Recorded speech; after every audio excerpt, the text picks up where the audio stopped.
ফিয়ন যদি 400 কোটি টাকার মালিক হয় তাহলে বাড়িওয়ালা কত কোটি টাকার মালিক? এটা স্বাভাবিক অনুমেয়। আর যেই দুইজনকে তোমরা দর্শনকারী বানাইলা, খুনি বানাইলা, অসৎ বানাইলা, খারাপ বানাইলা, 5 বছরে 1 টাকা দুর্নীতির অভিযোগ নেই। এই মানুষগুলোকে খারাপ মানুষ যে বলে, নিঃসন্দেহে তার বিবেক মরে গেছে, তার বিবেকের মৃত্যু হয়েছে। আপনি কি দেখলেন? আপনি দেখলেন ফাঁসিতে ঝুলানো হয়েছে, অথচ আল্লাহ তাআলা কুরআন মাজিদে বলতেছেন, ওয়ালা তাকুলু লিমান ইয়াকতালু ফি সাবিলিল্লাহি আমওয়াত। আল্লাহর রাস্তায় যাদেরকে হত্যা করা হয় তাদেরকে তোমরা মৃত বলো না, বাল আহইয়াউন, মৃত। যারা শহীদ হয়, শহীদরা মৃত না জীবিত? আপনি বলবেন হুজুর তাদেরকে যুদ্ধাপরাধী হিসাবে ফাঁসি দেয়া হলো, আর আপনি আয়াত পড়লেন ফি সাবিলিল্লাহ, আল্লাহর রাস্তায় মারা হলো। কই? তাদেরকে তো আল্লাহর রাস্তায় মারা হয় নাই, মারা হয়েছে ট্রাইব্যুনালের মাধ্যমে, ফাঁসির আদেশ দিয়ে, যুদ্ধাপরাধীর মামলায়। তো আল্লাহর রাস্তায় হলো কেমনে? আমি আপনাদেরকে বলবো দোস্ত, এই যে ট্রাইব্যুনাল বানাইছে, এই যে বিচারক বসাইছে, এই যে মামলার রায় দিয়েছে, রায় সব সাজানো, সব মিথ্যা। আল্লাহর কসম দিয়ে বললে কসম ভাঙবে না, এটা দিল্লি থেকে লেখা হয়েছে। এই রায় বাংলাদেশের রায় নয়, এটা দিল্লি থেকে লিখে দেয়া হয়েছে। শুধুমাত্র আদালতের হাকিম তাদের মুখে উচ্চারণ করেছে মাত্র। আল্লামা সাইদি রাহিমাহুল্লাহ কত ফাঁসি দিয়েছিল, উনাকে ফাঁসি দেওয়ার অর্ডার দিয়েছে যেদিন, সেদিন 100-র উপরে মানুষ শাহাদাত বরণ করেছে।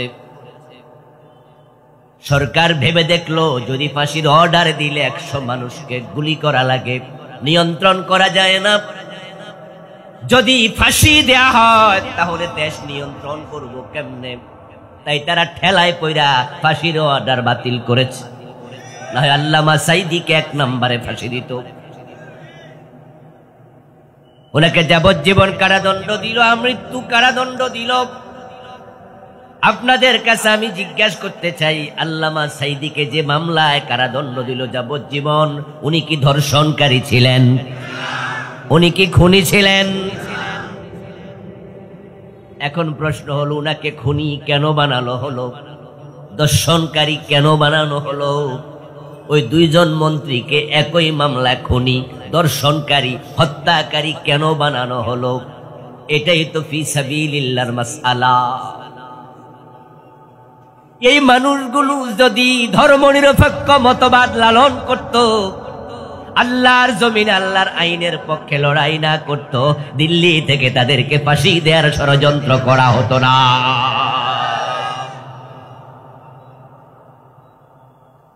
তাদের অপরাধ শুধু একটাই ছিল, আল্লামা সাইদি রাহিমাহুল্লাহ যদি এই দেশের গতানুগতিক পীর হতেন, ইকামতে দ্বীনের বলিষ্ঠ কর্মী না হতেন, তাহলে উনার মুরিদ হতো সবচেয়ে বেশি।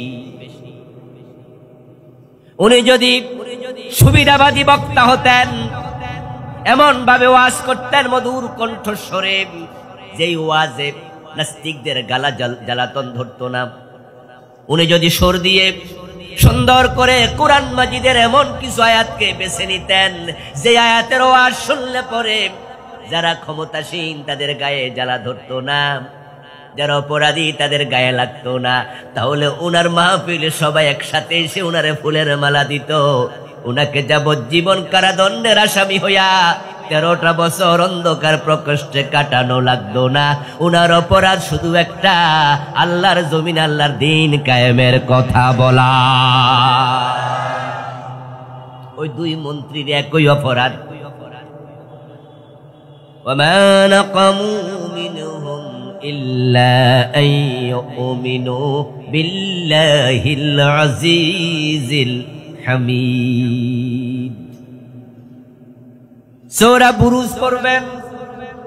সূরা বুরুজ পড়লে সেখানে দেখবেন একদল আল্লাহর বান্দাকে মাটি গর্ত করে খনন করে পরিখা বানায়া ওখানে কাঠ দিয়ে লাকড়ি দিয়ে আগুন জ্বালায়া তেল ঢেলে দিয়ে কয়লা ঢেলে দিয়ে আগুন উত্তপ্ত করে আল্লাহর কিছু বান্দাকে হাত পা বেঁধে জীবন্ত পরিখায় পোড়াইছে, গর্তে পোড়াইছে। আসহাবুল উখদুদ তাদেরকে বলা হয়। তাদের অপরাধ ছিল শুধু এক আল্লাহর উপর ঈমান এনেছে। এবার ফিলিস্তিনের মুসলমানের অপরাধ কি? আজকে ফিলিস্তিনের লোকগুলা যদি মুসলিম না হইয়া ইহুদি হতো, তারা যদি খ্রিস্টান হতো, এভাবে ফিলিস্তিনে মুসলমানকে শহীদ করা হতো না। মায়ানমারের মুসলমানগুলো বাংলাদেশে এসে কক্সবাজারের সীমান্তে না খেয়ে ভিক্ষুকের ন্যায় বেঁচে আছে 5 থেকে 10 বছর।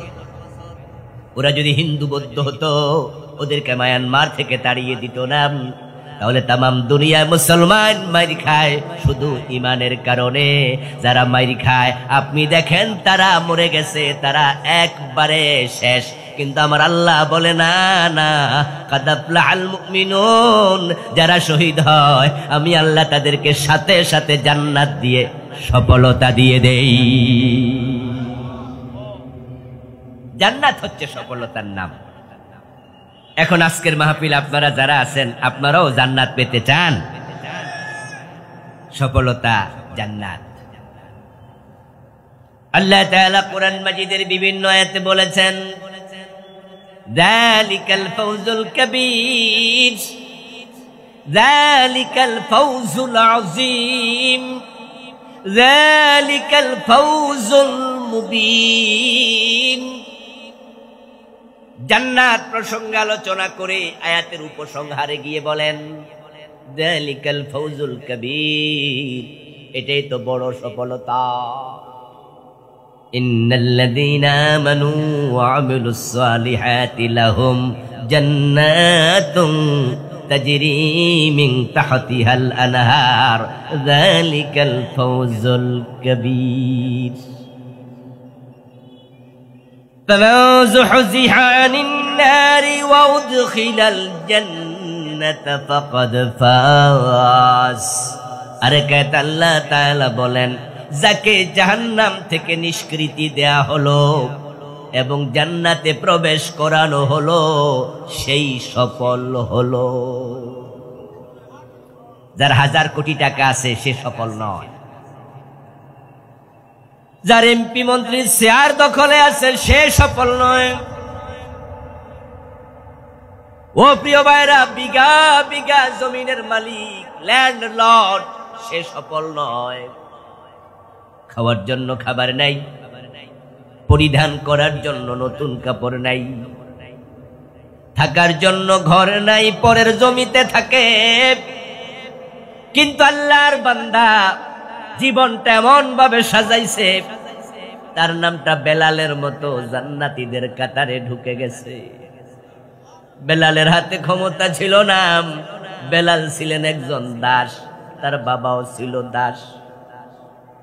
বেলাল পয়সাওয়ালা মানুষ ছিলেন না, বরং থাকার জন্য হযরত বেলালের কোনো ঘরও ছিল না। রাসূলুল্লাহর 70 জনের মতো সাহাবী মসজিদে নববীর বারান্দায় থাকতেন, যাদেরকে আহলে সুফফা বলা হয়। বেলাল তাদের একজন ছিলেন, থাকার ঘরটাও নাই। ক্ষমতাহীন বেলাল, অর্থহীন বেলাল, কিন্তু জীবিত থাকাকালে নাম জান্নাতীদের কাতারে ঢুকায়া ফেলছে। নবীজি মুহাম্মদ সাল্লাল্লাহু আলাইহি ওয়াসাল্লাম মেরাজ থেকে ফিরে এসে বলেন, বেলাল, আমি মেরাজের রাতে জান্নাতে ঢুকেছি, আমার আগে আগে তোমার পায়ের শব্দ জান্নাতে শুনেছি।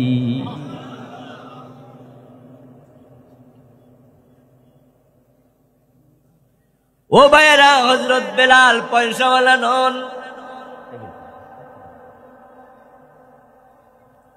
বেলাল রাদিয়াল্লাহু তাআলা আনহুর বিপরীতে তাকায়া দেখেন কারুনের দিকে। পৃথিবীর সবচেয়ে ধনী মানুষ হলো কারুন। কারুনের মতো এত পয়সা পৃথিবীর অন্য কোন মানুষের ছিল এটা আমার জানা নেই।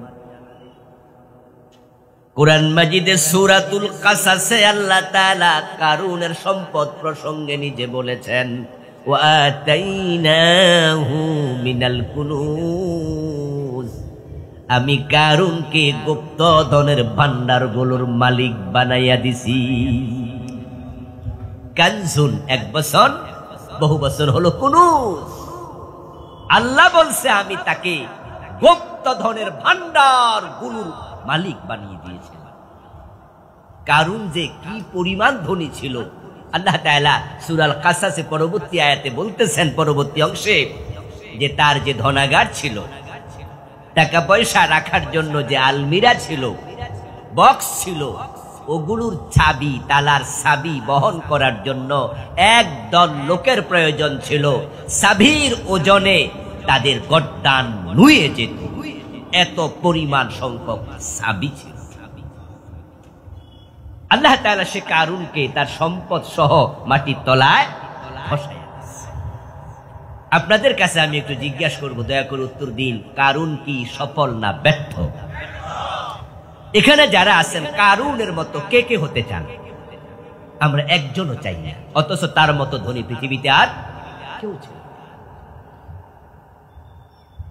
এই জন্য হযরত ওমর রাদিয়াল্লাহু তাআলা আনহু বলেছেন, মানি তাজ্জা বিমাকানিহি ফালইয়ানজুর ইলা ফিরআউন ওয়া মানি তাজ্জা বিমালিহি ফালইয়ানজুর ইলা কারুন ওয়া মানি তাজ্জা বিনাসাবিহি ফালইয়ানজুর ইলা আবি লাহাব ইন্নামাল ইজ্জাতু বিত্তাকওয়া। ওমর ছিলেন অদ্য দুনিয়ার সম্রাট। আজকের এই দিনে তো আমরা একটু মেম্বার হইতে পারলে মনে মনে ভাবি, বাহ আমি পাস। চেয়ারম্যান হলে তো আরো ভাবে আরো বড় পাস। এমপি হলে তো কথাই নাই। পাস শব্দের অর্থ হলো সফল, আর ফেল শব্দের অর্থ হলো ব্যর্থ। যদি আপনি মেম্বার হয়ে, চেয়ারম্যান হয়ে, এমপি হয়ে, মন্ত্রী হয়ে নিজেকে সফল মনে করেন, অদ্য দুনিয়ার সম্রাট ওমর বলে, আমি তোমাকে বলবো তুমি একটু ফেরাউনের দিকে তাকাও। ফেরাউনের ক্ষমতা আমাদের দেশের এমপি মন্ত্রীদের মতোই ছিল না, আরো বেশি ছিল। যারা বোঝেন তারা বলেন এরকম না বেশি ছিল? অভাবনীয় ক্ষমতা আল্লাহ ফেরাউনকে দিয়েছিলেন। এই যে আমাদের কয়েকদিন আগে যিনি প্রধানমন্ত্রী ছিলেন, প্রধানমন্ত্রীর ক্ষমতাও বাংলাদেশে কম ছিল না, অনেক ক্ষমতা ছিল। কিন্তু লক্ষ্য করবেন, প্রধানমন্ত্রী যদি বাংলাদেশে এমন কোন আইন করত যে ওটার সাথে যাদের দুশ্মনী, জামাত ইসলাম, হেফাজত ইসলাম, যাদেরকে উনি সহ্য করতে পারতেন না, এক পর্যায়ে যাদের দল পর্যন্ত তিনি ব্যান করে দিলেন। যদি তিনি আইন করতেন যে জামাতের কোন ছেলে শিশু জন্ম নিলে পুলিশদেরকে বলতেন, যাও পুলিশেরা ওই শিশুটাকে গুলি করে মেরে ফেলিও, আমার মনে হয় উনারে আদেশ যদি উনি দিতেন, আদেশ দেওয়ার দিনেই পুলিশের মাঝে উনার বিরুদ্ধে বিদ্রোহ দেখা দিত। অসংখ্য পুলিশ বলতেন, আমরা এটা পারবো না, কেন ওই বাচ্চারে গুলি করবো, শিশু বাচ্চা নিষ্পাপ। যদিও প্রধানমন্ত্রী এমন কথা বলবেন আমি সেটা বলিনি, যদি বলতেন বিদ্রোহ হতো। কিন্তু হযরত মূসা আলাইহিস সালামকে প্রতিরোধ করার জন্য ফেরাউন এই আদেশে দিছিল, বনি ইসরাইলের শিশু ছেলে জন্ম নিলে মায়ের সামনে জবে করে ফেলতো। ইউযাব্বিহুনা আবনাআহুম ওয়া ইস্তাহয়ুনা নিসাআহুম।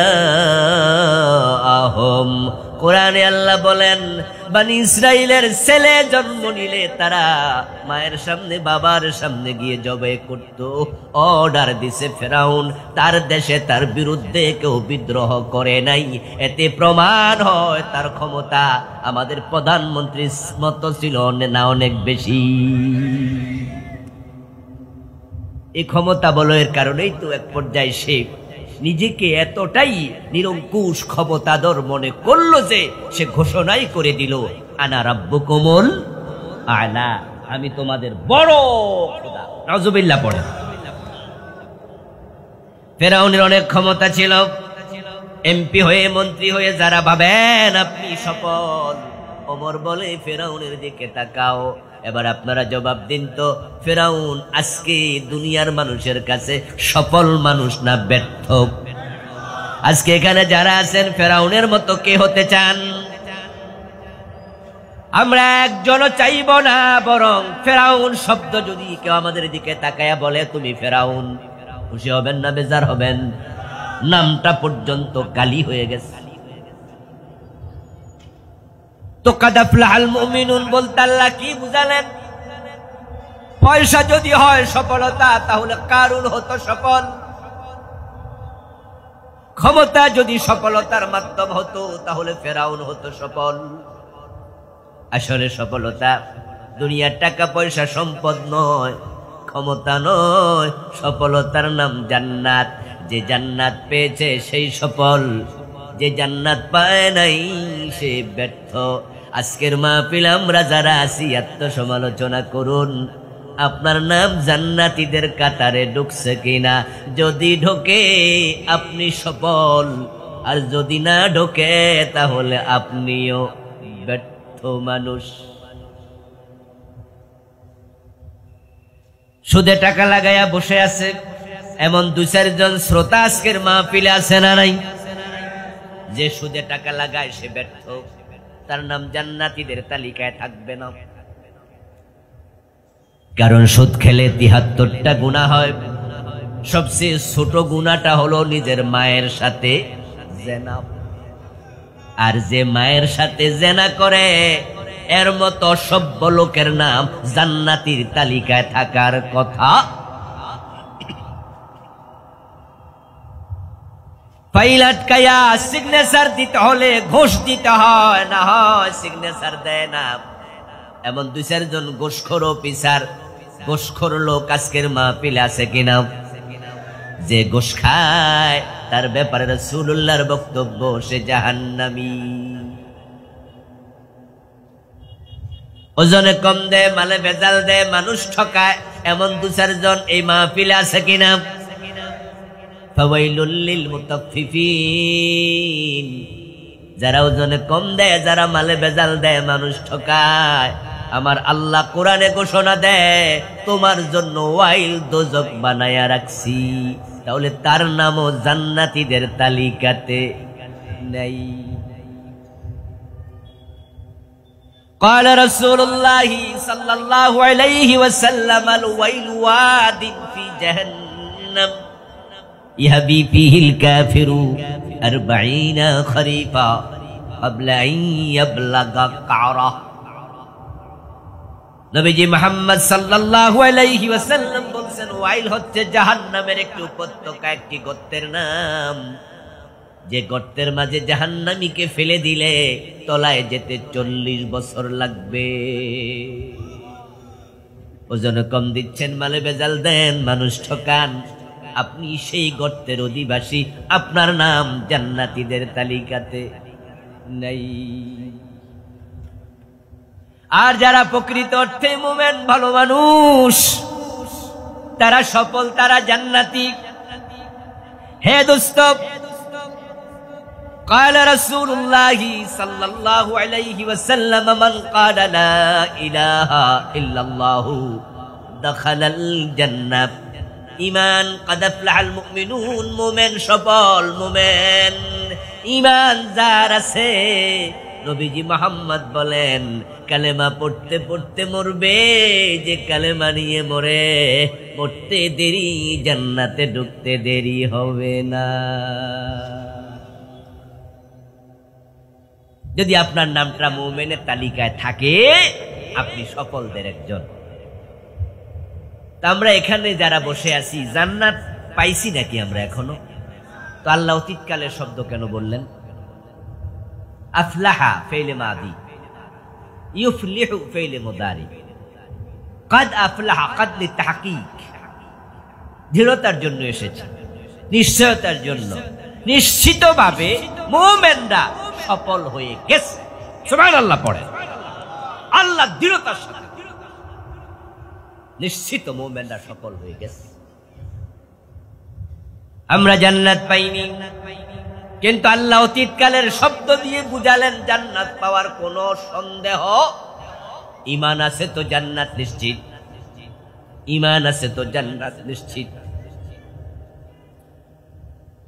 ঈদের আগে ঢাকা থেকে সারা বাংলাদেশের মানুষ নিজের বাড়িতে যাওয়ার জন্য বিভিন্ন গাড়ির, ট্রেনের অগ্রিম টিকিট কাটে। তা আপনারা যারা নোয়াখালীর লোক আছেন, আমরা কুমিল্লার লোক আছি, আমরা 2-3 দিন আগে টিকিট কাটার খুব একটা প্রয়োজন হয় না, আমাদের দেশে গাড়ি কিন্তু অ্যাভেলেবেল। কিন্তু যারা পঞ্চগড়, দিনাজপুর যায়, তারা কিন্তু 1 সপ্তাহ আগে টিকিট কাটা লাগে। এগুলো তো আপনারা জানেন নাকি? জানেন না? খবরে দেখায়, দেখবেন যে ট্রেনের টিকিট সকাল 10টায় ছাড়বে, লাইন ধরে আগের দিন রাতের 10টা, সারা রাত মশার কামড় খেয়ে খেয়ে লাইনে দাঁড়ায় আছে। সকাল বেলায় টিকিট কাউন্টার খুলবে। সকাল বেলায় যখন কাউন্টার খুলে, তখন ট্রেনের টিকিট হাতে পায়। টেলিভিশন সাংবাদিকরা সাক্ষাৎকার নেই। ওই টিকিট হাতে পাইয়া যাত্রী এত জোরে একটা হাসি দেয় বড় কইরা, সারা রাতের মশার কামড় টিকিট পাওয়ার সাথে সাথে একবারে পানি। কোনো কষ্ট নাই, বরং মনে হয় সে স্বর্ণের হরিণের বাচ্চা পাইছে, সোনার হরিণ পাইছে। জিজ্ঞাস করে কি খবর? ভাই ফাইলাইছি টিকিট। আচ্ছা বলুন তো, এই ট্রেন পাইছিনি? কথা বলে না কেন ভাইরা? ট্রেন পাইছে, এত খুশি হইল কেন? কারণ সে জানে টিকিটের মাঝে লেখা আছে আগামী অমুক তারিখ এতটা বাজে ট্রেন ছাড়বে। ওই ট্রেনের বগি নাম্বার এত এবং তার সিট নাম্বারও কত। এই টিকিটটা ওই সরকার দিছে, যে সরকার ট্রেনের দায়িত্বে আছে, সেই অতটুকু কমপক্ষে বোঝে হয়তো 1-2 ঘন্টা আগফর হবে, কিন্তু আমার টিকিট যেহেতু আছে, আমার যাওয়া মিস হওয়ার সম্ভাবনা নাই। তাই সে মশার কামড় খাইয়াও টিকিট পাইয়া খুশি। দুনিয়ার ট্রেনওয়ালা যদি একটা টিকিট আগাম ধরায়া যাত্রীর এত খুশি বানাতে পারে, আমার আল্লাহ ইমানের বিনিময়ে জান্নাতের ঘোষণা দিয়া আমাদের জান্নাত কনফার্ম করে দিছে। আমাদের খুশি হওয়া দরকার আছে না নাই? এজন্যই তো মুমিনরা পৃথিবীতে আনন্দে থাকে, মুমিনরা আনন্দে থাকে। তাদের সফলতা কেড়ে নেওয়া যায় না, তাদেরকে মারা যায়, বাড়িঘর ভেঙে দেয়া যায়, চাকরি নষ্ট করে দেয়া যায়, ব্যবসা প্রতিষ্ঠান লুট করা যায়, বুলডোজার দিয়ে দোতলা বাড়ি ভেঙে ইসলামওয়ালাদের বাড়ি গুড়িয়ে দিয়েছে, কিন্তু একামতের দিনের রাস্তা থেকে তাদেরকে এক চুল পরিমাণ সরাতে পারে নাই। 10টা 20টা 50টা মামলা দিয়েছে, ধরে নিয়ে একামতের দিনের দায়িত্বশীল রিমান্ডের নামে এত অত্যাচার করেছে, সুস্থ মানুষকে আতুর লুজ বানিয়ে দিয়েছে। আমাদের শফিকুল ইসলাম মাসুদ, আমাদের ডক্টর শফিকুল ইসলাম মাসুদ ভাই, আমাদের দেলোয়ার হোসেন নামে একজন ইসলামী আন্দোলনের দায়িত্বশীল, 2 জনকে এমন অত্যাচার করেছে, প্লাস দিয়ে টেনে নখগুলো তুলে ফেলেছে। কি পরিমাণ জুলুম! আদালতে পায়ে হেঁটে যেতে পারে নাই। আপনারা ভিডিওগুলো এখনো আছে, মোবাইলে দেখতে পাবেন। পুলিশ তাদেরকে পাজাকোলা করে কান্ধে করে আদালতে তুলেছে। দিনের পর দিন জুলুম করেছে, দিনের পর দিন লাগাতার 30 দিন 50 দিন রিমান্ড। 20টা 50টা 100টা মামলা, 2 বছর 5 বছর জেল খাটলো। তারপরে যখন বের হলো, পরের দিন আবার কিয়ামত দিনের মিছিলে শামিল হয়ে গেল। কি বিস্ময়কর বিষয় না? মামলা যারা খাইছে তারা বোঝে একটা মামলা হইলে তো গুম হারাম হয়ে যায়, আর মামলা যদি 100টা হয় তো বেটা হাজিরা দিব কেমনে? প্রতিটা মামলা যদি একদিন হাজিরা দেয়, মাসে দিন আছে কয়টা? 30টা। বন্ধ আছে 6 দিন, শুক্রবারও বন্ধ, শনিবারও বন্ধ। তো 2 দিন করে বন্ধ গেলে 6 দিন তো বাদ রইল, 24 দিন। সরকারি বন্ধ আরো আছে না? তো এগুলো বাদটা দিয়ে যদি 22 দিন পায়, তো মামলা 100 হলে হাজিরা দিব কোন জায়গা দিয়ে? সারাদিন তো আদালতে ঘুরতে হবে। এত টর্চারের পরও আল্লাহর বান্দারা কিয়ামতে দিনের রাস্তা থেকে চুল পরিমাণ সরে না। কারণটা কি? কারণ হলো তারা জানে এ কষ্ট যেখানে শেষ, আল্লাহর জান্নাত সেখান থেকে হবে শুরু।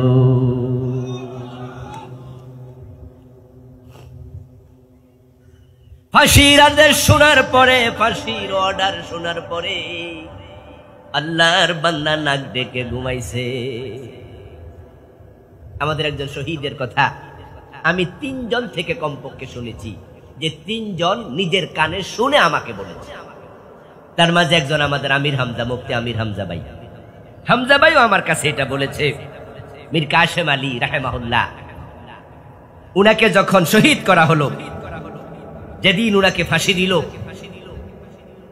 উনার দায়িত্বে কারারক্ষী যে খাদেম ছিল, দায়িত্বে নিয়োজিত ছিল, সে আমির হামজা ভাইকে বলেছে, আরো 2 জন 3 জন আমাকে বলেছে যে উনি বললেন যে আমাকে তো 10টায় ফাঁসি দেবে, তাহলে আপনি এখন 8টা বাজে, আমি ঘন্টাখানেক ঘুমাই, 9টার দিকে ডেকে দিয়েন।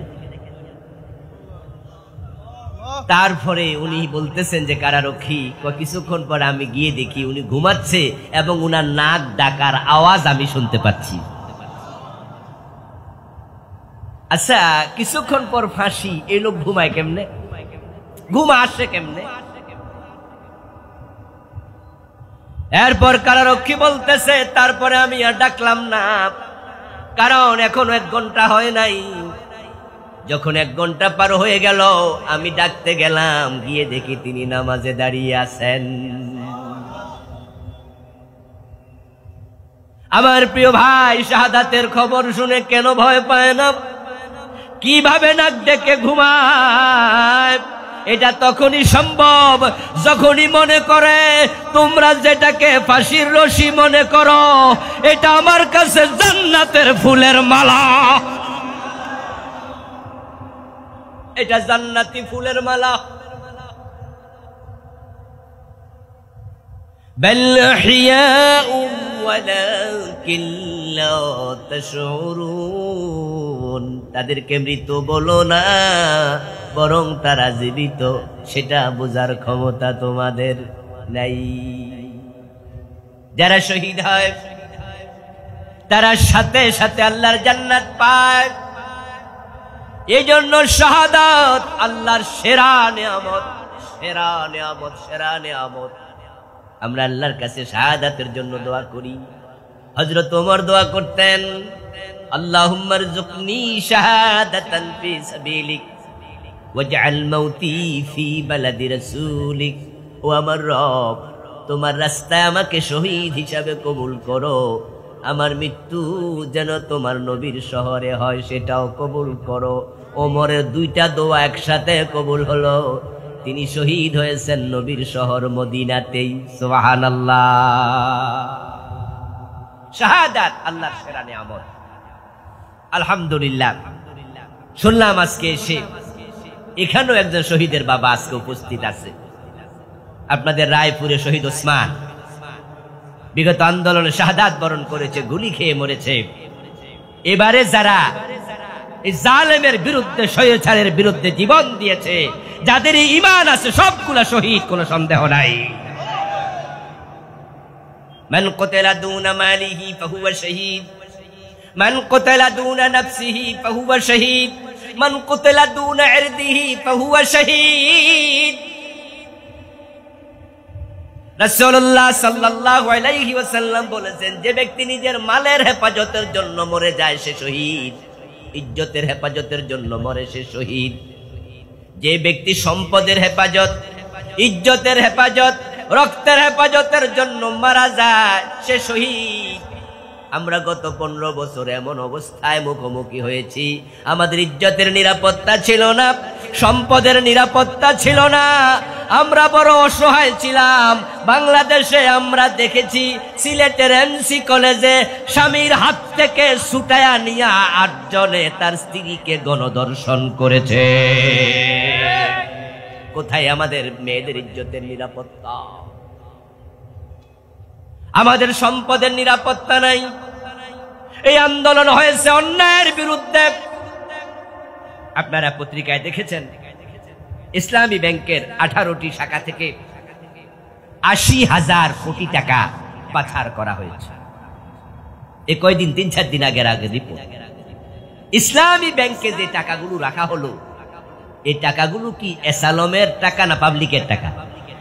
এগুলা কি আপনাদের আমাদের টাকা নয়।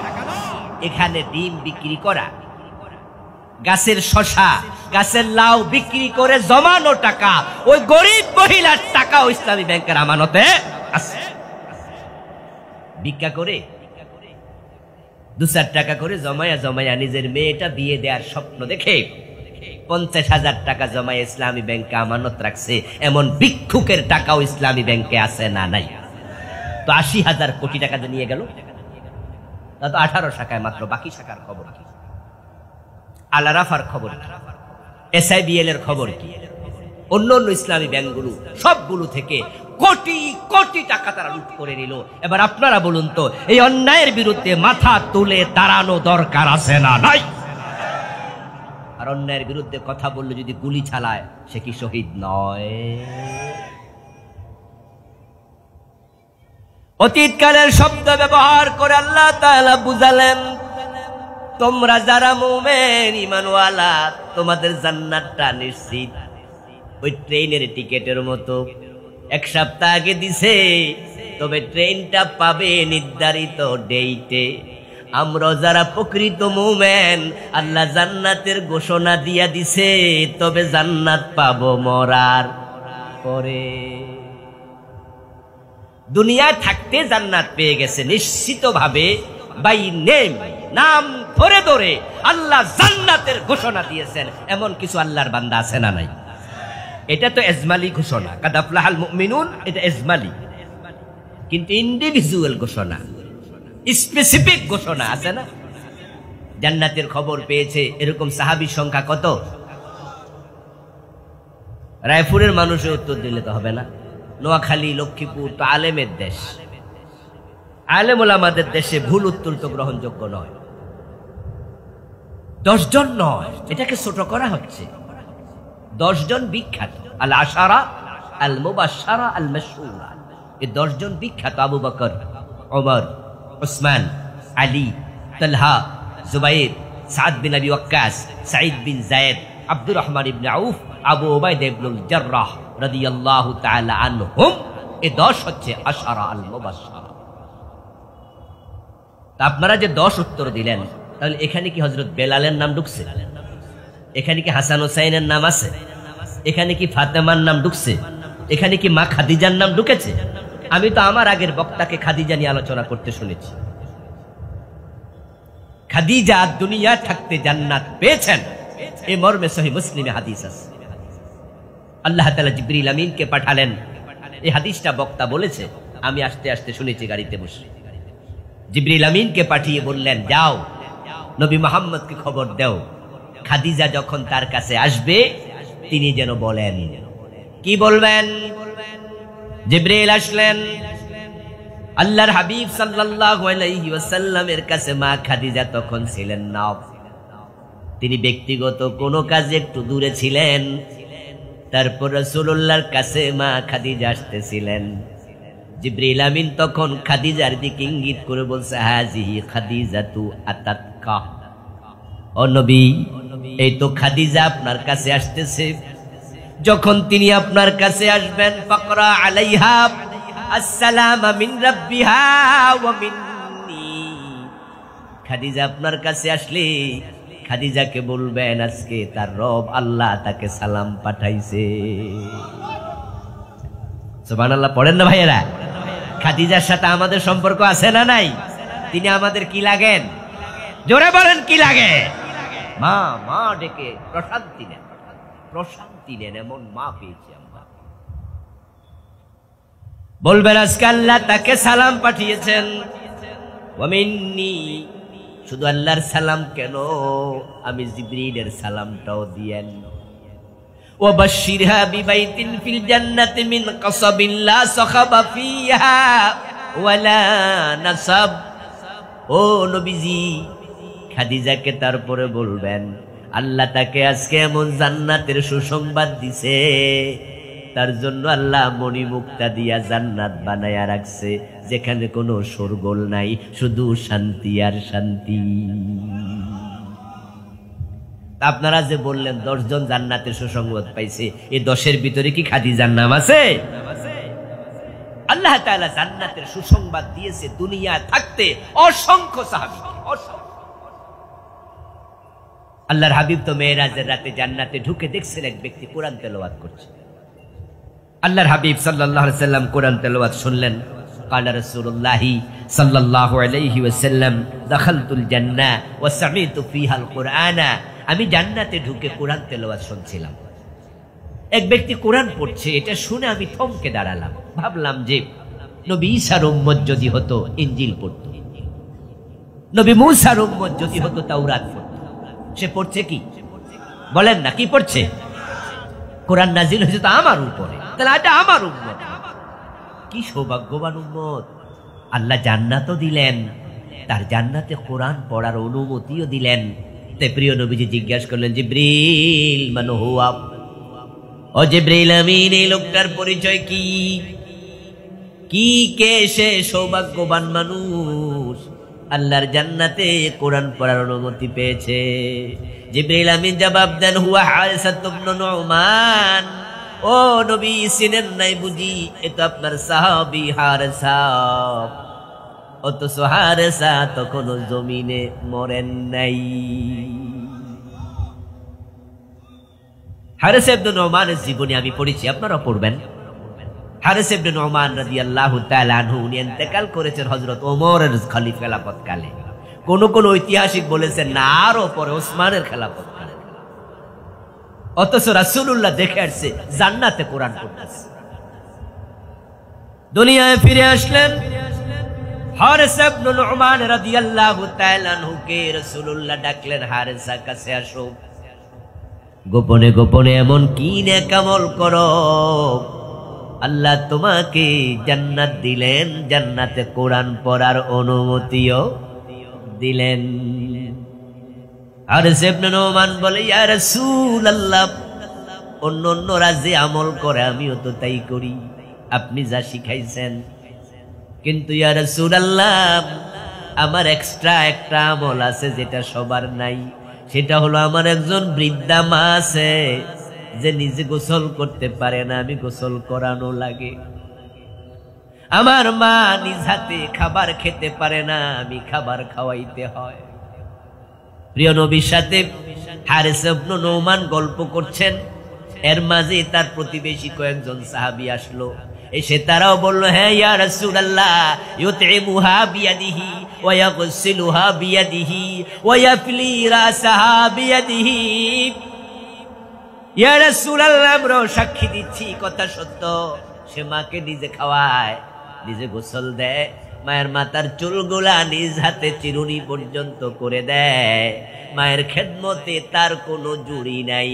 আমার রাসূল এটা শুনে বললেন, কাযালিকুমুল বিররু কাযালিকুমুল বিররু কাযালিকুমুল বির। 3 বার বললেন, এটাই বিররুল ওয়ালিদাইন, মাতা পিতার সাথে সদাচার কাকে বলে সেটা তুমি করে দেখাইছো হারিসা।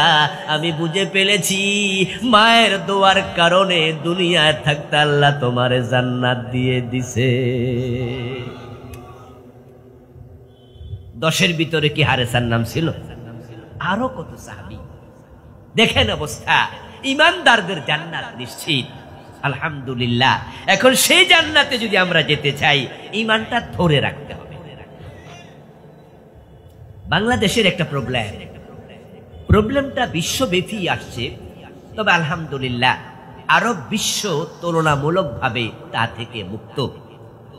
আমাদের ইন্ডিয়া, ভারত, পাকিস্তান, বাংলাদেশ, ইরান এবং আপনার আরব দেশের মাঝে আফগানিস্তান, আরো কিছু দেশ আছে যে দেশের মাঝে শিরিক এবং বেদাত, কুফর একবারে ছড়িয়ে পড়ছে, জঘন্য। আর মনে রাখবেন, যদি কারোর সাথে শিরিক ঢোকে কলবের ভিতরে, তার ঈমান আর থাকে না। যদি কোনো ব্যক্তি কুফরিতে লিপ্ত হয়, তখন তার ঈমান আর থাকে না। বাংলাদেশের মানুষগুলো কালেমা পড়েছে মক্তবে, কালেমা শুনেছে জন্মের সাথে সাথে, ডান কানে আজান, বাম কানে কামতের মাধ্যমে। কিন্তু মানুষগুলো যখন বড় হয়, তখন বাংলাদেশের পারিপার্শ্বিকতা তাদের কাউকে মুশরিক বানায়, কাউকে কাফের বানায়া দেয়।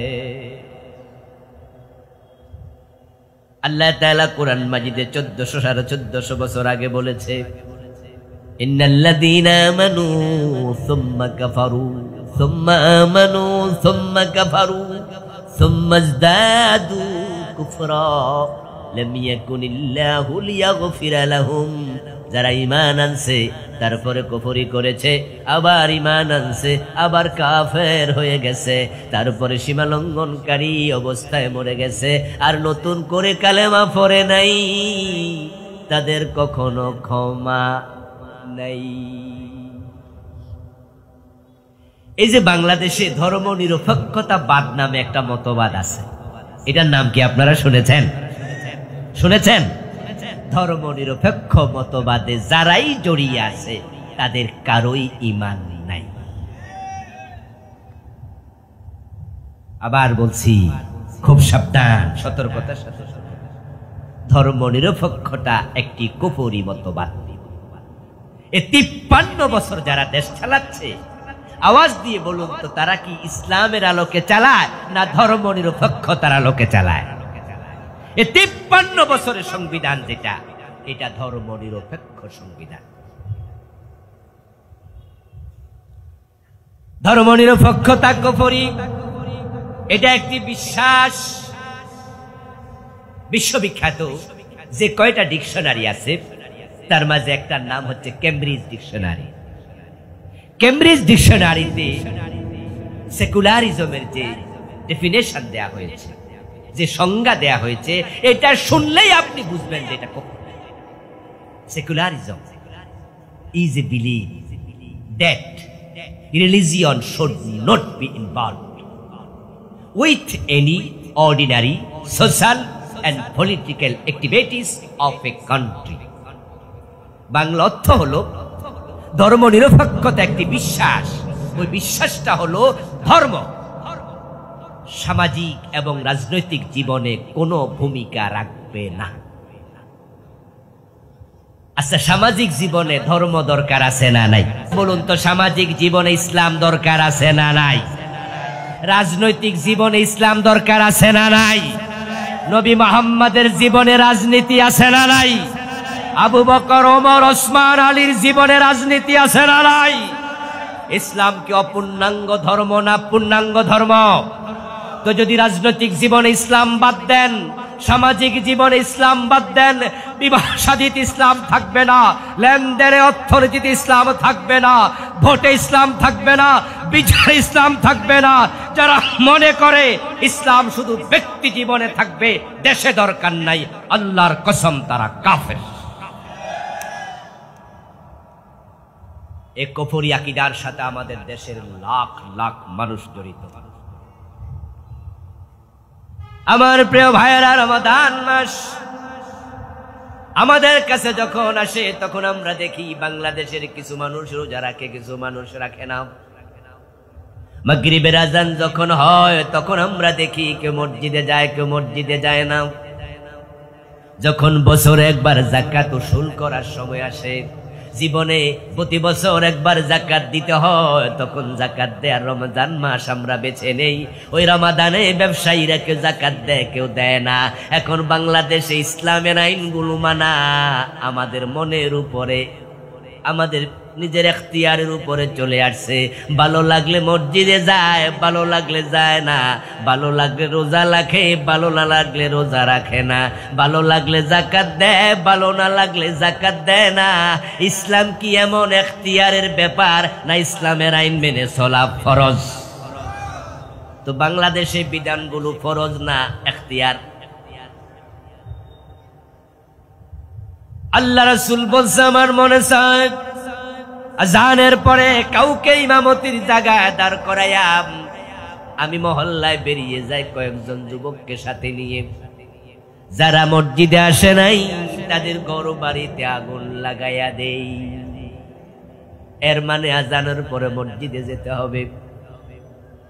ইযা নুদিয়া লিস-সালাতি মিন ইয়াউমিল জুমুআতি ফাসআউ ইলা যিকরিল্লাহি ওয়া দারুল বাই।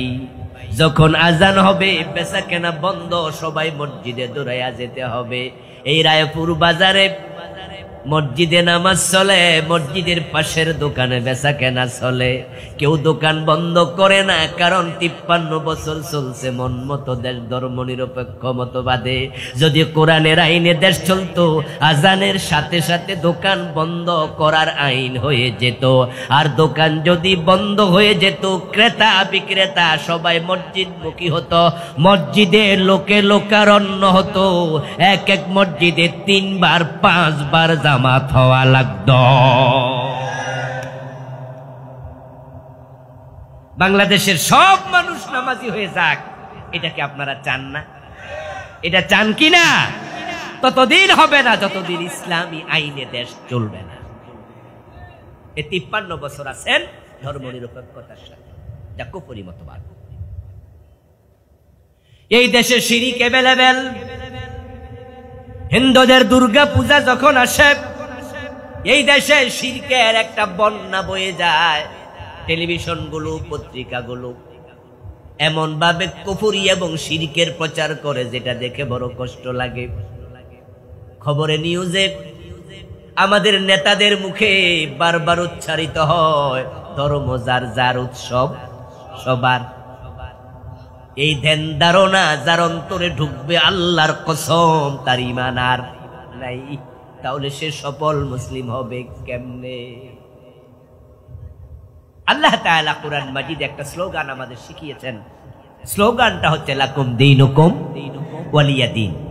বাংলা অর্থ হলো তোমার ধর্ম তোমার, আমার ধর্ম আমার। দুইটা এক না আলাদা? জোরে বলেন, এক না আলাদা? তাহলে স্লোগান তো হবে ধর্ম যার, উৎসব তার।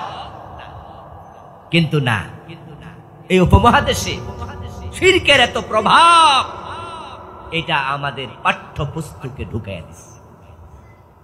প্রাইমারি স্কুলে দেখবেন যে স্লোগানটা পাঠ্যপুস্তকে আছে, ধর্ম যার যার, উৎসব সবার। নির্বাচন যখন আসে, আমাদের নেতারা মাইক হাতে পাইয়া তখন শিরকি স্লোগান দেয়, জনগণ সামনে খুশি হইয়া ওদেরকে ভোট দেয়।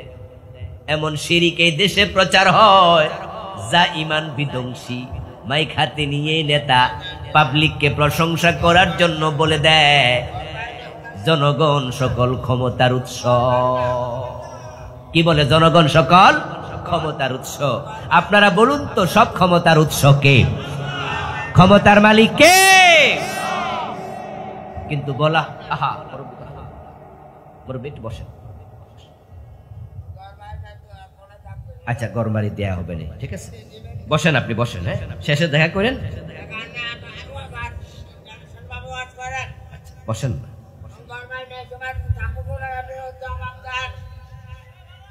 আচ্ছা এই ভাইরা, ওনার ঘর বাড়ি নাই, একটু দেখে দিন তো, যান আপনি একটু দেখে দিন, একটু সহযোগিতা করেন। আচ্ছা ওনার একটু বুঝতে তো পারছেন নাকি? আল্লাহ তাকে সুস্থ করে দিন, বলেন আমিন। আরে আল্লাহ কখন কাকে কি করে বলা যায় না। আমরা তাকে নিয়ে উপহাস করব না, তার জন্য আল্লাহর কাছে আবারও দোয়া করি, আল্লাহ তোমার এই বান্দাকে তুমি সুস্থ করে দাও, বলেন আমিন। আমার প্রিয় ভাইরা, সকল ক্ষমতার মালিক কে? আন্নাল কুওয়াতা লিল্লাহি জামিআ।